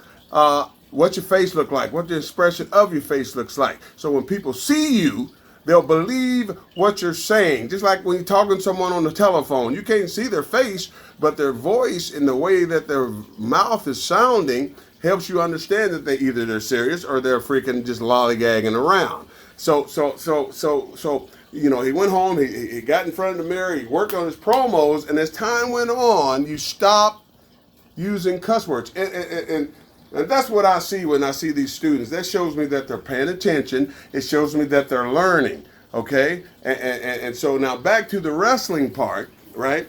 I had you doing, working and training with different people. Now, it came to the point that it was time for your 5-minute match, okay?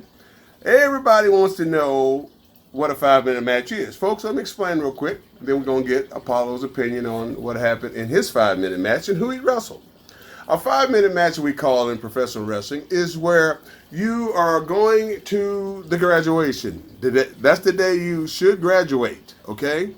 If you pass the 5-minute match, you'll graduate to the Thursday shows that we had every Thursday. And it came the time for Prince Apollo to showcase his talent to me and all his peers at the WWA 4. Now, when you had your opportunity to have your 5-minute match, can you remember who the opponent was that you faced? Yeah, I can. It was Black Baron, or as he goes known as now, Baron Black. That was my first opponent for my 5-minute match. Okay, so I've been hearing that name a lot, Black Baron, Baron Black. On the last few podcasts, the former trainees mentioned working with him, training with him, having their 5-minute match with him. Now, for you people that don't understand who Black Baron is or Baron Black is, he is one of the talented wrestlers that I trained out there in professional wrestling. I think he's kind of dragging his feet on his career. I think he would have made it by now if he was like, get himself together and go for it. Okay. Some people just scared to go for things, man. And I think he's one of those kind of guys that's scared to go for it. But you had your 5-minute match with Black Baron.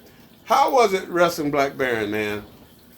Wrestling Black Baron, it was easy, but it wasn't at the same time because I was so new and I was so green. I mean, we had I think the week before, a couple days before the match, we had went over everything and I had it down. But when it came time to do it, I got in the ring and I got so nervous I couldn't get past the first spot. I remember the spot like it was yesterday. He called tackle, drop down, leapfrog, drop kick. And the first time I messed it up, I didn't even do the drop down. And the second time I did the tackle and the drop down, but didn't do the drop kick. So what happened was, in typical WWE 4 fashion, I got a gut kick and then I got a pile driver, and that was the end of the match. Well, he knew and understood that that's what you do when the match is kind of going south, and that's how you save a match. Okay, so you had your 5-minute match. How'd it go at the conclusion? That first one it didn't go so well. Like I said, I forgot a lot.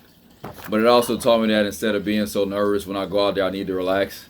I mean, of course, with anything you do that you love, you want to be nervous because you care about it. But at the same time, you don't want to let those nerves overtake you when you can't even perform. And that's, I guess, what happened. I got so nervous and I forgot. But I just took it as a learning experience. Of course, at first, I was really hard on myself. But then, I picked myself back up and figured I'd get it next time. So what you're saying is you didn't pass the first test. No, I did not pass the first one. Okay, so you didn't pass the first time. So how'd that feel, man, when you didn't, you're at your graduation, man, and it didn't go according to plan? How'd you feel about that? I mean, I felt real down because I knew I could not get in the show unless you passed that 5 minutes. There was no exceptions. If you didn't know how to wrestle, if you didn't look good, you could not be in the show because, we just couldn't put anybody in our shows. We had really good shows. We had really good talent, and we wanted to uphold that reputation. So in order to get there, you had to pass 5 minutes. So me seeing my peers get in the show, I had to sit back and keep training and keep going at it. And, it kind of got me down, but it also it pushed me maybe more focused to do even better next time. Well, exactly. You had to go back to the drawing board, so to speak, right? And so when you went back to that drawing board and you came in that following week for practice, what did you think that you needed to do to get this thing right? I needed to remember the basics that I was taught and also just work on my memory. I mean, I did a lot of follow leader drills, as we used to call them at A4, to make sure I could have a long memory and practice the way I wanted to wrestle. Because, a lot of guys, they when they train and they don't train the way they want to wrestle. They get in there, they joke, they play around. When it come time, that's how I look in the ring. Look like they joking and they play around. So I got real serious, and I wanted to make sure I practiced the way I wanted to wrestle in front of people. So the next time I had my 5-minute match, I didn't forget, I didn't draw a blank. Right, and so you went back to the drawing board, man, and you said, I'm determined. You was determined. You had the eye of the freaking tiger, man. And you said, I can do this. I can do this. And so when you had your second 5-minute match, who was it with? It was with Baron Black again. Same guy, Baron Black. Okay, how'd that go? I beat him. I beat him in the match, pinned him with my finish. I think it was a Famouser at the time. Because I was a fan of Billy Gunn. I just really liked the move. But I pinned him, beat him. I finally passed it. And right when I passed it, you canceled the show. You said we had to wait for the Super Show. It was right on my birthday, too, when I passed it. But you said you went through it twice. Yep. Okay. You passed it on the second try. And then you were added. Now, see, here's the thing now. You went from passing the 5-minute match to wrestling in one of our biggest shows of the year, which was the Super Show that we do. Now, on the Super Show, who was your opponent on Super Show? I didn't have when I was in the Battle Royal. Okay, so you was in the Battle Royal. How'd that go for you? A lot of chops, a lot of punches, a lot of kicks, a lot of shenanigans going on. Right, and so and so when did I understand too that you had stuff going on with Big Bear Boone at the time? What happened? What was up with that? Oh yeah, that was when I was first introduced as Apollo. So what happened was, Stop right there before you go any further. How did you get this Apollo? That's what I want to know. How did you get the name? Before we get to that part, how did you come up with this Apollo name? Now, was you with something else first? my first name was the Wolf. Because I had a wolf tattoo, you know, I'm part Native American, so that's the name I was going in for like weeks. I'm talking about weeks, man. I had a big book of names, and for some reason, that's the one I picked. I picked the Wolf, and I was gonna do that. And I think we was getting ready to do the Boone segment, and right before I went out, he's like, "Hold on, man, what's your name again?" And I was like, "It's the Wolf, man." And he's like, "Okay." And then you tuck back. He's like, "You sure?" So I was like, man, you know what? I was like, hey, call me Apollo, and I'll walk right through the curtain. I've been Apollo ever since. Right. So after that, we're gonna get to the Boone subject here. What was up with that? The Boone subject. So I was supposed to be some arrogant fan, had a toothpick in my mouth, you know, walking, talking trash, and telling them how I was the next best thing because I was coming off the Battle Royal, and that I wasn't afraid of Big Bear Boone. So what happened was, amongst me cutting a promo on him, I took my toothpick and I flicked it in his face, and so right after that, I was in big trouble because he put me in a bear hug, and the gimmick was you couldn't break the bear hug unless you got a crowbar. So I was in that bear hug for about 5-10 minutes until you, of course, Mr. Hughes, to go find him a crowbar. well, okay. So I'll tell you, folks. I love talking about Big Bear Boone, and I'm gonna explain to you about Big Bear. Because he's into the subject now. You talked about he threw that bear hug on you. Now let me explain something so you understand what we're getting ready to talk about. Big Bear Boone was from Ella Bell, Georgia. He was a big round guy.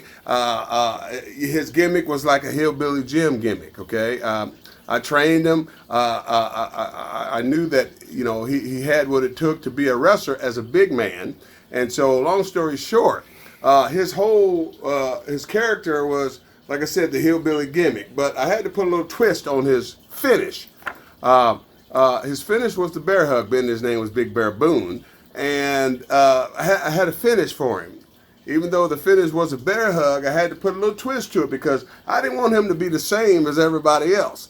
What I mean by that was his finish was a bear hug. Now, to get out of this finish, after the guy taps out and the match is over, so it wouldn't be a DQ, I had to, I had him go get a crowbar. I had him use a crowbar to get the people out. I had the referee go get the crowbar that he goes to the ring with, that he does promos with.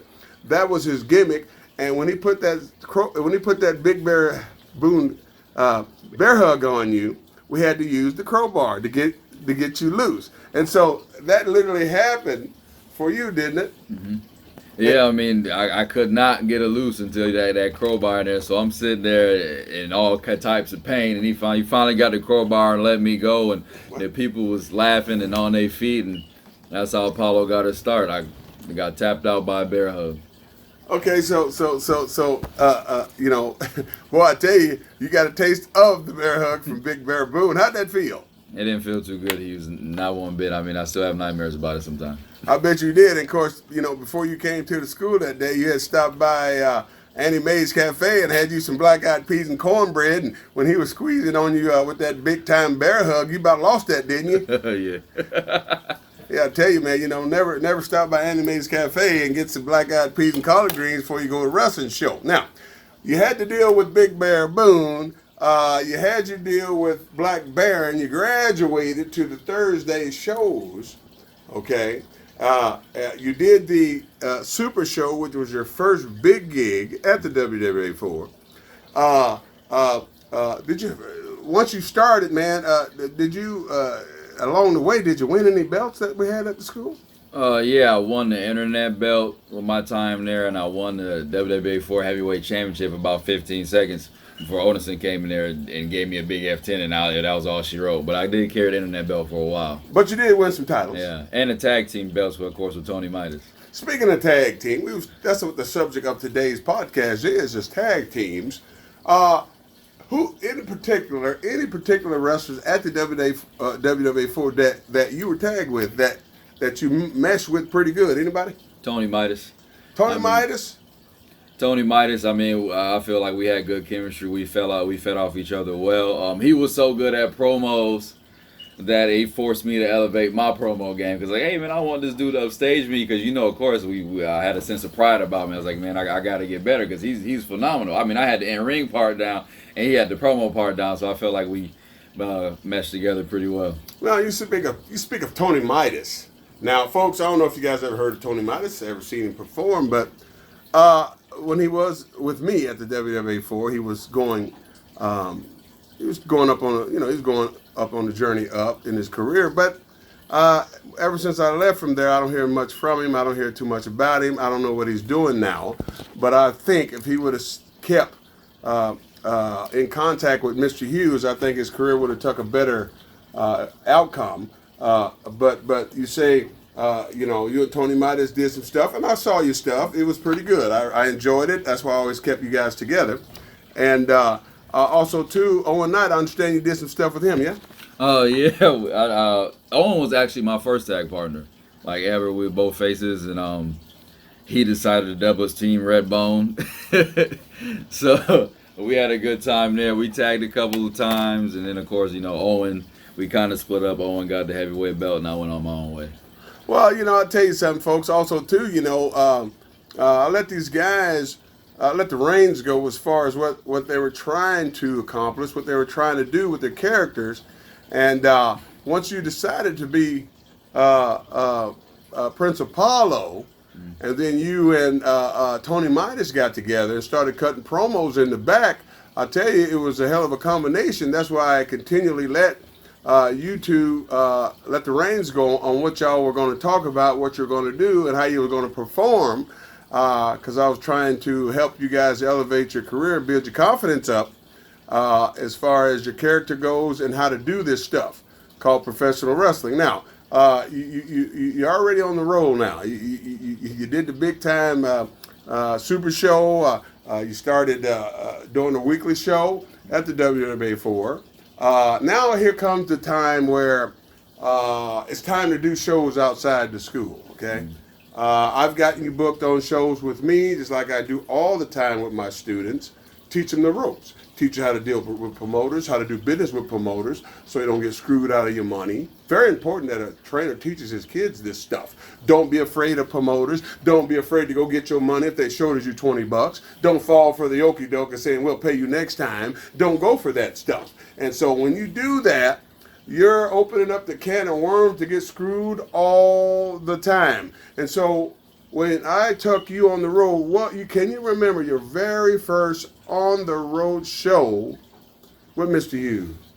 My very first on the road show with Mr. Hughes with you, or my very first one, period? All right, Mr. Hughes, on the road with you. I remember we went down to Sylacauga, Alabama. I think the guy was Joe Hogan, I believe it was, and they had Action Mike Jackson, who seems to he still wrestled like he's 20 years old, even though Action Mike, he's a tough soldier now. He could move, and yeah, I remember he's amazing. We had a good show, put on a good match. I think I wrestled Blackheart on that show, and at the end of the show, it was a little hiccup with the money. And I remember what the first thing you said, hey guys, make sure you go get your money. Don't let this promoter leave this building without paying you your $50. So of course that's what we did, went over there. And now I don't know about everybody else, but all I know is that Mr. Hughes and his boys got paid that night. No doubt about it. And that's the important thing that I always looked out for my guys, man, and girls. You go to a show, okay? You got to teach your boys how to get their money. Don't be afraid of promoters. Don't fall for the lie that they're going to tell you. I don't care if there's 20 people in that house. The promoter's job is to pay you your fee, okay?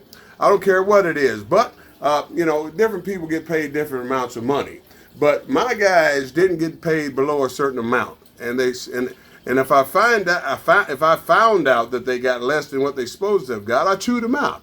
because they're getting used, because the guys that I train are good wrestlers, folks. They're really good professional wrestlers, okay? And so they're worth more than sometimes what the promoter's going to give them, or whatever we decide we're going to do.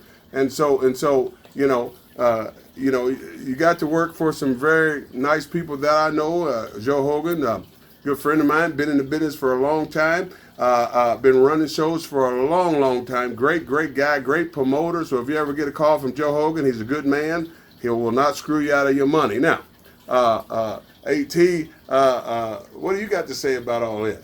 I got to say that one thing that I always admired about Apollo is, and one thing that you always made him, like, because you know how you have your certain people that you used to send over in the ring with other people and show them certain things. And one thing that you really liked about Apollo was that drop kick.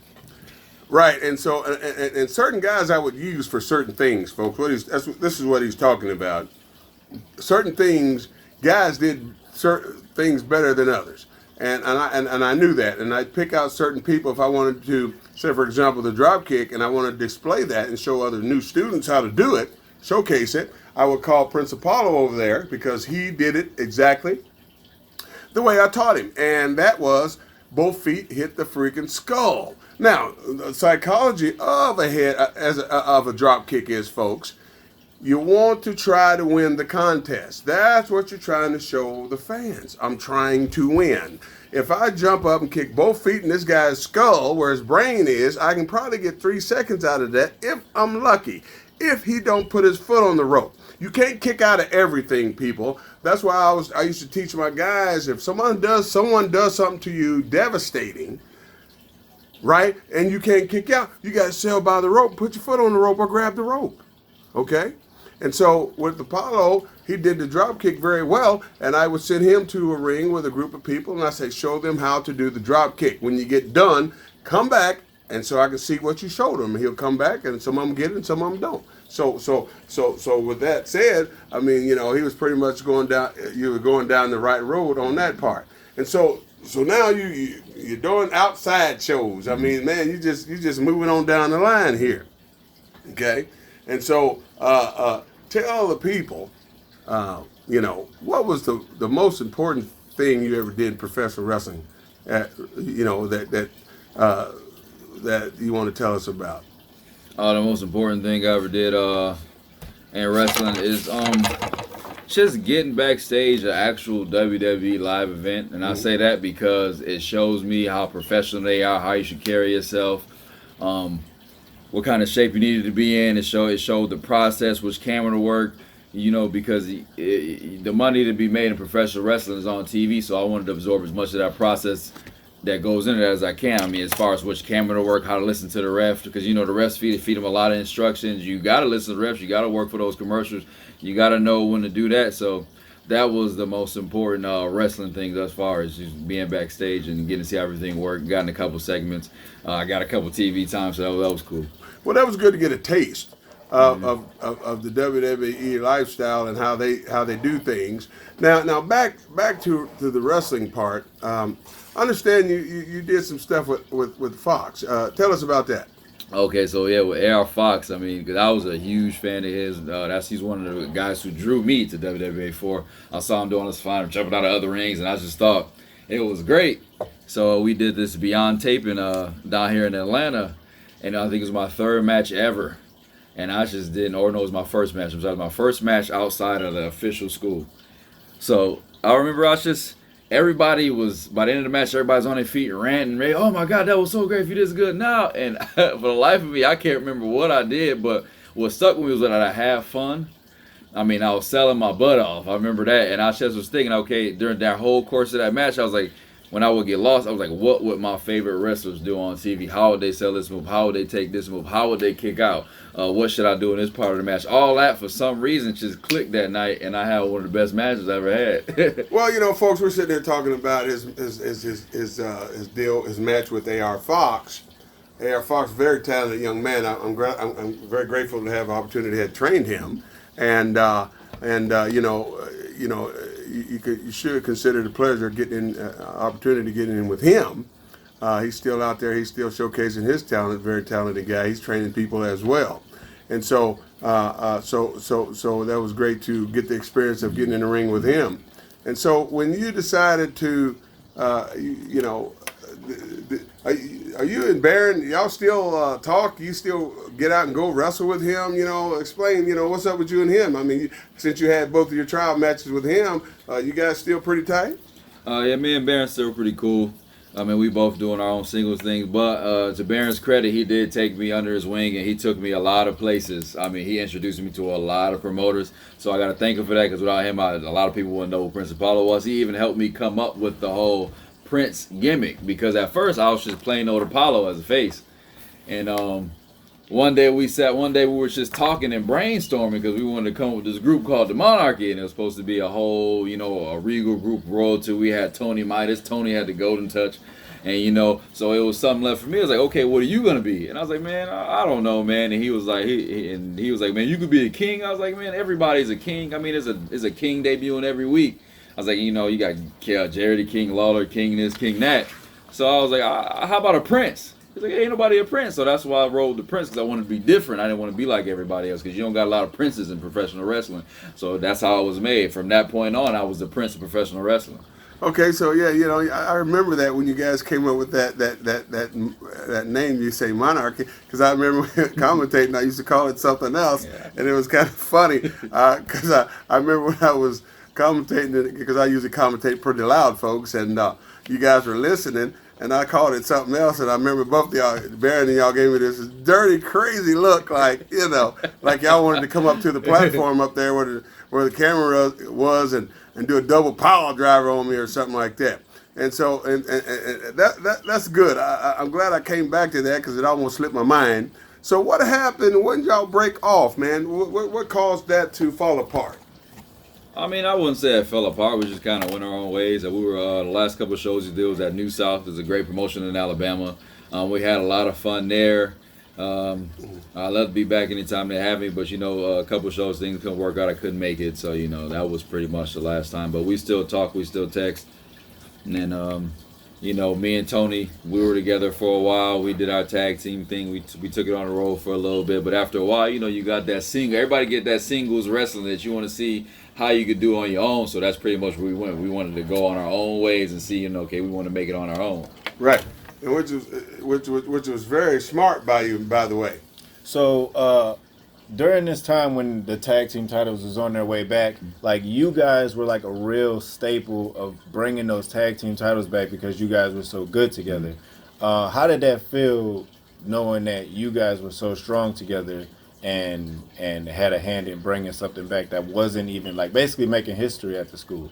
I mean, it felt good, because we knew the internet belt was locked up for a while. We knew the heavyweight belt was locked up for a while. So me and Tonny, we was like, man, he's like, man, we getting pretty good as a tag team. We need to we should try to get the tag belts to come back, and we couldn't figure it out. And we just figured, hey man, if we get real good at these promos, if we practice, if we impress Mr. Hughes enough, he'll bring back those titles. And man, every week we made it a point to be as entertaining as we possibly could, get as many pops and boos as we possibly could.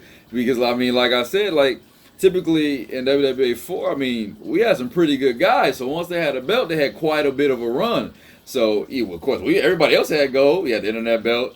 I think the ATLien, he was a heavyweight champion at the time forever. So we knew we couldn't get that. So hey man, we gonna make our own way. And we saw these big shiny gold belts that had nobody's names on them. So we made it a point to bring tag team wrestling back.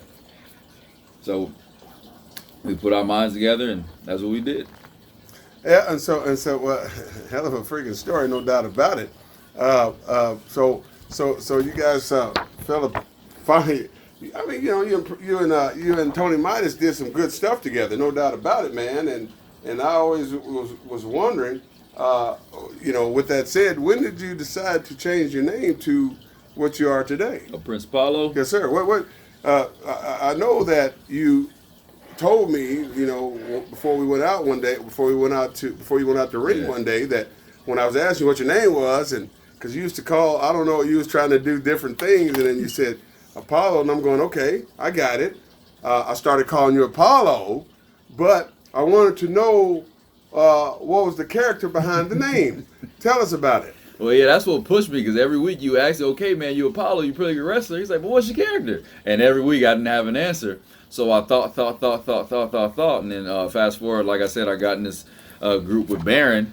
And I was like, man, you know what? It's not a Prince of professional wrestling. I was like, nobody's going out there cutting promos, calling themselves Prince and being royal and holding up their pinky. So it all came together, and I came up with Prince Apollo. So tell me this. Did you want to change your name to Prince Apollo because of Apollo Crews? Oh, no, man. No. I was Apollo first of all. He was the Uha Nation. I did not want to. It was not because of Apollo Crews. I had a long list of names, a big old black book that I would go through every night and just check what sound good. I mean, it even got to the point where I was saying the names out loud in the mirror to see, as an announcer's voice, to see if it would sound good. So I came up with Apollo. It's a funny story. I had Apollo Crews in my book, but it was spelled a different way, and I just wanted to be a one-word name, so I just went with Apollo. Good stuff, no doubt about it. And so I understand, too, that you got a little acting background. Tell us about that. Oh, yeah, I do.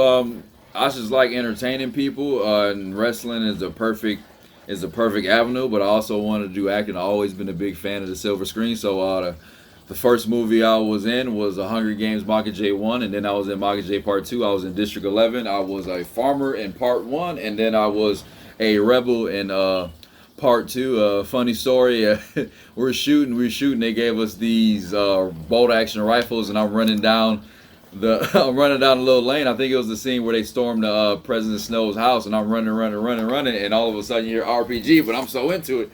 Now the director's screaming at me, RPG.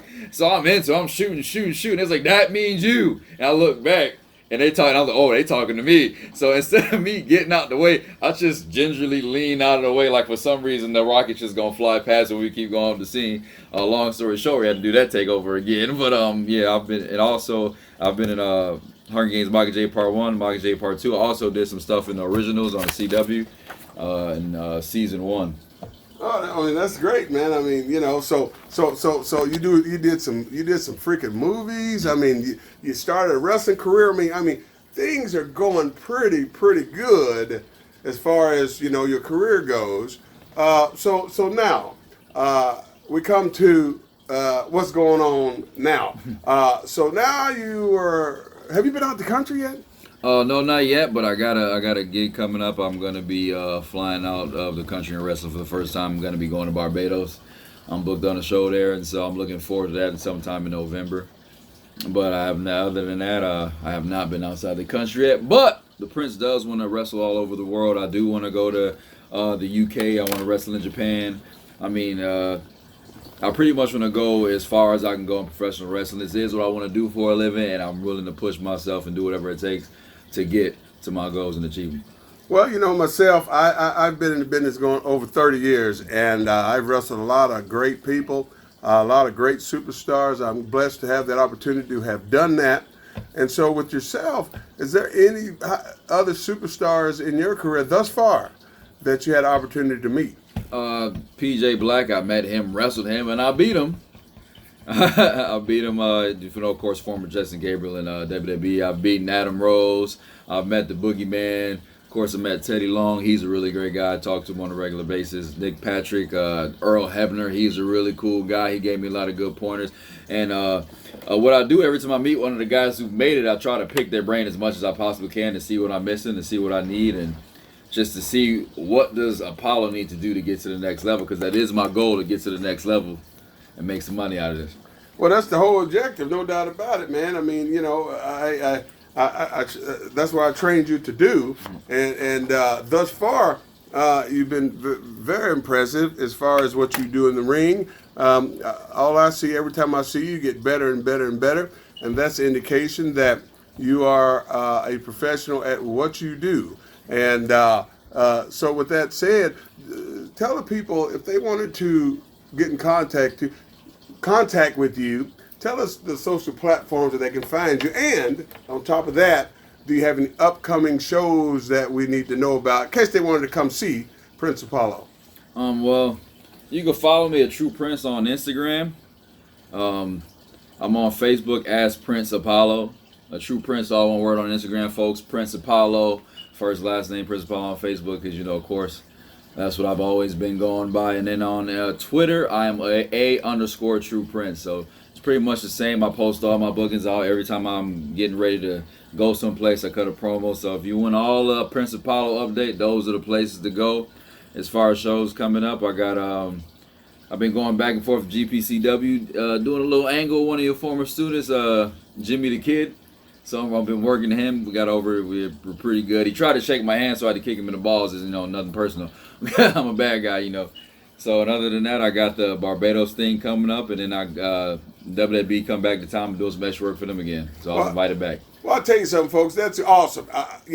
That's why I do these podcasts. Is so I want to showcase to all you people out there that my students came from somewhere and going to another place, and that place is the world of professional wrestling, people. And so, sometimes when you look at wrestlers, you don't know where they came from or how they got started, and people, that's always a wonder in a person's mind. And so I give y'all opportunity to see where these guys came from and how they got started and what inspired them to be a professional wrestler. The smartest thing that they ever done was come to see yours truly, Total Protection, and get the right training and schooling that they needed to get wherever they're trying to get to. Now, AT, before we close this thing, I like to say, Prince Apollo, thank you for being a part of Total Protection Podcast, man. You're a very talented young man, and people you heard, he gave you all his social media platforms. If you want a book, Prince Apollo, go to that,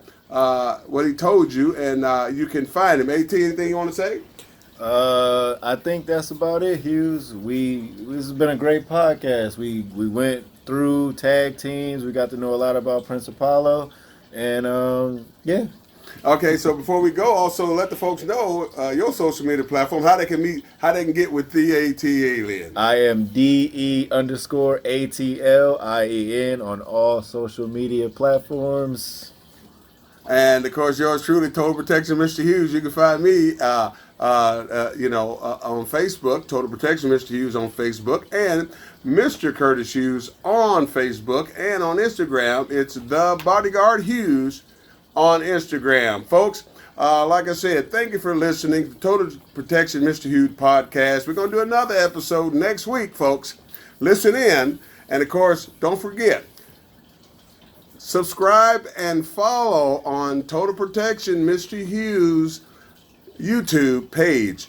That's Total Protection, one word, Mr. Hughes on YouTube. Thank you for listening. I'm Total Protection, Mr. Hughes, with Prince Apollo and the ATLien, and we'll see you next time here live from Total Protection, Mr. Hughes podcast. Goodbye, everybody.